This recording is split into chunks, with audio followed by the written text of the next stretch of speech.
তোমার আমার জীবনের পথ চলা এই পর্যন্তই ছিল। আসলে কি জানো, তুমি কোনোদিন আমার কপালেই ছিলে, কিন্তু তোমার অ্যাক্সিডেন্টের পর আমি বুঝতে পারি আমি তোমাকে কতটা ভালোবেসেছিলাম। বিশ্বাস করো, আমি আসিফকে কোনোদিন ভালোবাসতে পারি নাই। যাই হোক, আজ থেকে তুমি মুক্ত।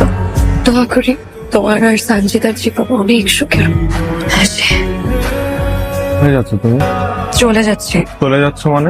তুমি না বলছিলে আমাকে ফেলে কখনো কোথাও যাবা না? সেটা তো তুমি সুস্থ না হওয়া পর্যন্ত থাকবো বলছি, এখন তো তুমি সুস্থ। আমার স্মৃতি তো এখনো ফিরে নাই।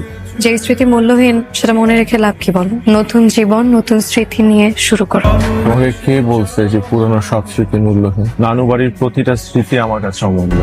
নানু বাড়িতে কাটানো সব স্মৃতি তোমার মনে আছে? সব, শুধু তাই না, আমাদের সংসারের প্রতিটা ঘটনা আমার মনে আছে। তার মানে তোমার স্মৃতিশক্তি ফিরে এসেছে। আমার স্মৃতিশক্তি তো কখনো হারায় নাই। আমি এতদিন স্মৃতিশক্তি হারানোর অভিনয় করছি মাত্র।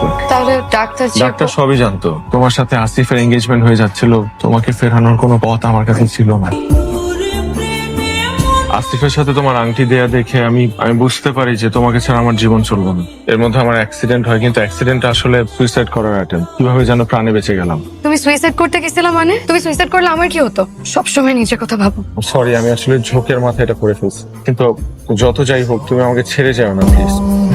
ছেড়ে যদি যাওয়ার হতো তাহলে এর আগে তো অনেকবার সুযোগ পেয়েছিলাম, ছেড়ে তো যাইনি। আমি তোমাকে ছেড়ে কোথাও যাবো না। দরকার পড়লে তোমার হাড় মাংস সব এক করে ফেলবো, কিন্তু তাও আমি তোমাকে ছেড়ে যাবো না।